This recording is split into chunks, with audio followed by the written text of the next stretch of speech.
Ang ako lang yung natandugan nga pangutana for this morning, katod yung babae nga ningon siya nga. Ningon siya nga, syempre, lalaki gyud ang mugasto. Normal, kay babayi ka, may pangagian ka, may bilahan ka, may dughan ka.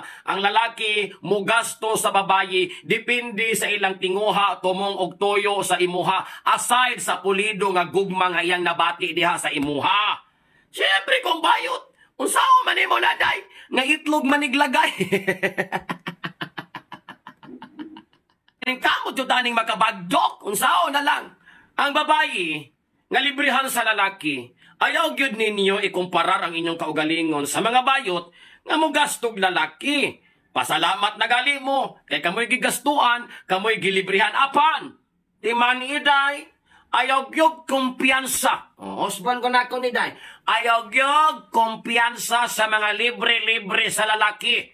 Kanang libre-libreng load, libre-libreng kaon, libre-libreng laag, sakay-sakay sa motor, kana.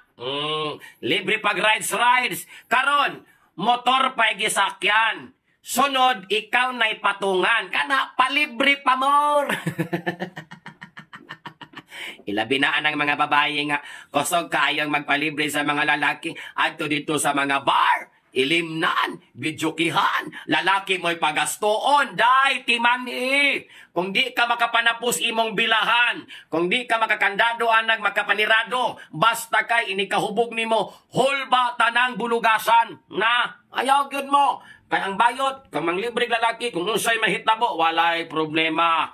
O, kung ang bayot, manglibre inom sa lalaki, magkahubog, magpinsing ra na sila.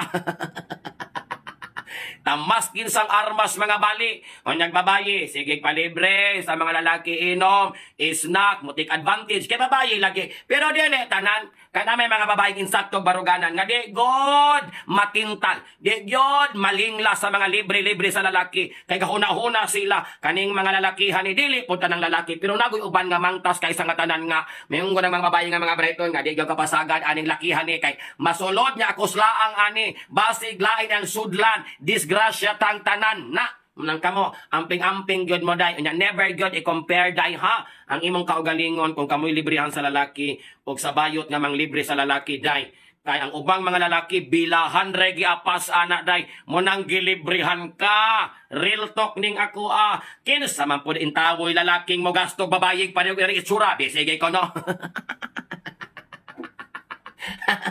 Ang ano, nagtuo ka, bayot try na inanig itsura, naasay mga babayi day. Babayi pero bayot o itsura. Sige ko no, kung pareho kang nahimutangan sa ako kalebel tag itsura. Ang ita ko nog lalaki, nga mo libre sa imuha. Nang amping-amping ta sa atong comment diri ha. Relax lang. Ayaw ikumparar kay babayi ka, bayot ng akong topic o content nga gipost sa social media. Na ha? Basta gani usbon ko na ko ni. Basta gani babayi nga masige og palibre sa lalaki.